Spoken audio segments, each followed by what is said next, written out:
ଭଗବାନ ସୂର୍ଯ୍ୟନାରାୟଣ ଏହି ଦିନଠାରୁ 1 ମାସ ପର୍ଯ୍ୟନ୍ତ ମେଷ ରାଶିରେ ଉଚ୍ଚ ଭାବରେ ଓ ଶକ୍ତିଶାଳୀ ଭାବରେ ଅବସ୍ଥାନ କରୁଥିବାରୁ ରାଶିଚକ୍ରର 12ଗୋଟି ରାଶିକୁ ଗଭୀର ଭାବେ ପ୍ରଭାବିତ କରିଥାନ୍ତି ଏବଂ ଏହି ଦିନଠାରୁ ବନ୍ଦ ରହିଥିବା ସମସ୍ତ ଶୁଭ କାର୍ଯ୍ୟର ପୁଣି ଶୁଭାରମ୍ଭ ହୋଇଥାଏ। ଜୟ ଜଗନ୍ନାଥ।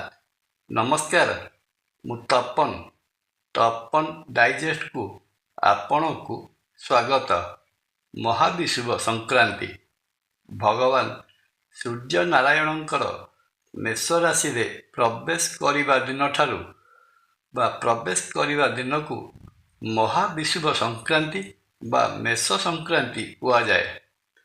ଚଳିତ 2026 ମସିହା ଅପ୍ରେଲ ମାସ 14 ତାରିଖ ମଙ୍ଗଳବାର ଦିନ ପାଳନ କରାଯାଉଥିବା ମହାବିଷୁବ ସଂକ୍ରାନ୍ତିକୁ ଆମ ରାଜ୍ୟ ଓଡ଼ିଶାରେ ପଣା ସଂକ୍ରାନ୍ତି ବୋଲି ମଧ୍ୟ କୁହାଯାଇଥାଏ ଏବଂ ଏହି ଦିନଠାରୁ ଆମ ରାଜ୍ୟ ଓଡ଼ିଶାରେ ଉତ୍କଳୀୟ ନବବର୍ଷର ଆରମ୍ଭ ହୋଇଥାଏ ଏବଂ ଏହି ଉପଲକ୍ଷେ ନୂତନ ପଞ୍ଜିକା ବା ପାଞ୍ଜି ମଧ୍ୟ ପ୍ରଚଳନ କରାଯାଏ।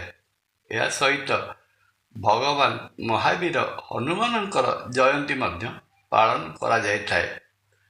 ଓଡ଼ିଶାର ପୁରପଲ୍ଲୀଠାରୁ ଆରମ୍ଭ କରି ସହର ପର୍ଯ୍ୟନ୍ତ ପ୍ରତ୍ୟେକ ଘରେ ପାରମ୍ପରିକ ରୂପେ ବସନ୍ତ ଋତୁକୁ ବିଦାୟ ଜଣାଇ ଗ୍ରୀଷ୍ମ ଋତୁକୁ ସ୍ୱାଗତ କରାଯାଇଥାଏ।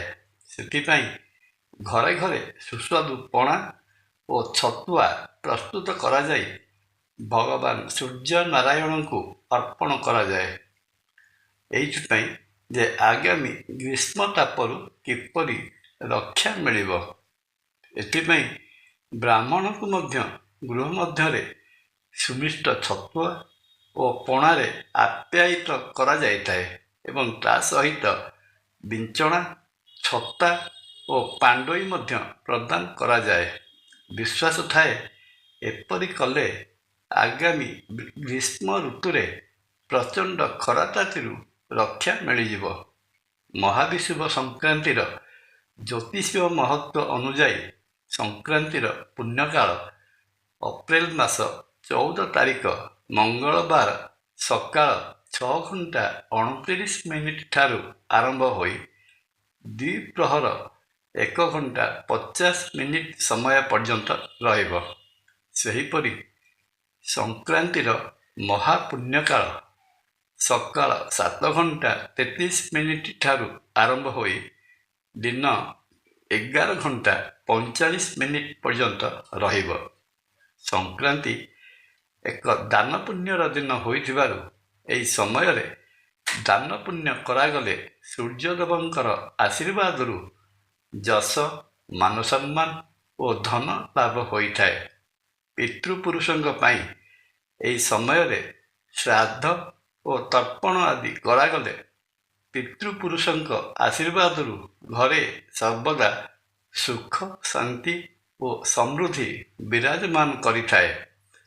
ମହାବିଷୁବ ସଂକ୍ରାନ୍ତିର ଅନ୍ୟ ଜ୍ୟୋତିଷୀୟ ମହତ୍ତ୍ୱ ହେଲା ଭଗବାନ ସୂର୍ଯ୍ୟନାରାୟଣ ଏହି ଦିନଠାରୁ 1 ମାସ ପର୍ଯ୍ୟନ୍ତ ମେଷ ରାଶିରେ ଉଚ୍ଚ ଭାବରେ ଓ ଶକ୍ତିଶାଳୀ ଭାବରେ ଅବସ୍ଥାନ କରୁଥିବାରୁ ରାଶିଚକ୍ରର 12ଗୋଟି ରାଶିକୁ ଗଭୀର ଭାବେ ପ୍ରଭାବିତ କରିଥାନ୍ତି।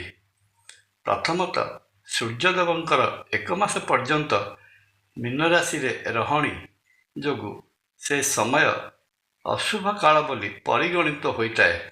ତେଣୁ ସୂର୍ଯ୍ୟଦେବ ମେଷ ରାଶିରେ ପ୍ରବେଶ କଲେ ସେହି ଅଶୁଭ କାଳ ସମାପ୍ତ ହୋଇ ଶୁଭ ସମୟର ଆରମ୍ଭ ହୋଇଥାଏ ଏବଂ ଦୀର୍ଘ 1 ମାସ ଧରି ବନ୍ଦ ରହିଥିବା ବିଭିନ୍ନ ମାଙ୍ଗଳିକ କାର୍ଯ୍ୟ ଯଥା ବିବାହ, ବ୍ରତ, ଘର ପ୍ରତିଷ୍ଠା ଓ ମୁଣ୍ଡନ ଭଳି କାର୍ଯ୍ୟ ପୁଣି ଥରେ ଆରମ୍ଭ ହୋଇଯାଏ।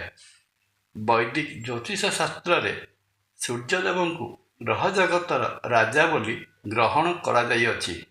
ଜାତକ ଚକ୍ରରେ ସୂର୍ଯ୍ୟ ମହାଗ୍ରହଙ୍କର ଅବସ୍ଥିତି ବ୍ୟକ୍ତିକୁ ସଫଳତାର ଶୀର୍ଷ ଦେଶରେ ପହଞ୍ଚାଇଥାଏ। ସମସ୍ତ ପ୍ରକାର ରାଜକୀୟ କାର୍ଯ୍ୟ ସୂର୍ଯ୍ୟଦେବଙ୍କର ପ୍ରଭାବରୁ ସୁରୁଖୁରୁରେ ସମ୍ପନ୍ନ ହୋଇଥାଏ ଏବଂ ବିଶେଷତଃ ସରକାରୀ ଚାକିରି ପାଇବା ପାଇଁ ମଧ୍ୟ ଜାତକ ଚକ୍ରରେ ସୂର୍ଯ୍ୟଦେବଙ୍କର ବଳ ରହିଥିବା ଦରକାର ହୋଇଥାଏ। ସେଥିପାଇଁ ଏହି ମହାବିଷୁବ ସଂକ୍ରାନ୍ତି ଦିନ ସୂର୍ଯ୍ୟୋଦୟ ପୂର୍ବରୁ ସ୍ନାନ କାର୍ଯ୍ୟ ସମାପନ କଲା ପରେ ଉଦିତ ସୂର୍ଯ୍ୟଙ୍କୁ ଅର୍ଘ୍ୟ ପ୍ରଦାନ କରନ୍ତୁ। ସୂର୍ଯ୍ୟଦେବଙ୍କର ପ୍ରିୟ ମନ୍ତ୍ର ଆଦିତ୍ୟ ହୃଦୟ ସ୍ତୋତ୍ର ପାଠ କରନ୍ତୁ। ଯଥାଶକ୍ତି ଅଭାବୀ ଲୋକଙ୍କୁ ସହାୟତା ପ୍ରଦାନ କରନ୍ତୁ।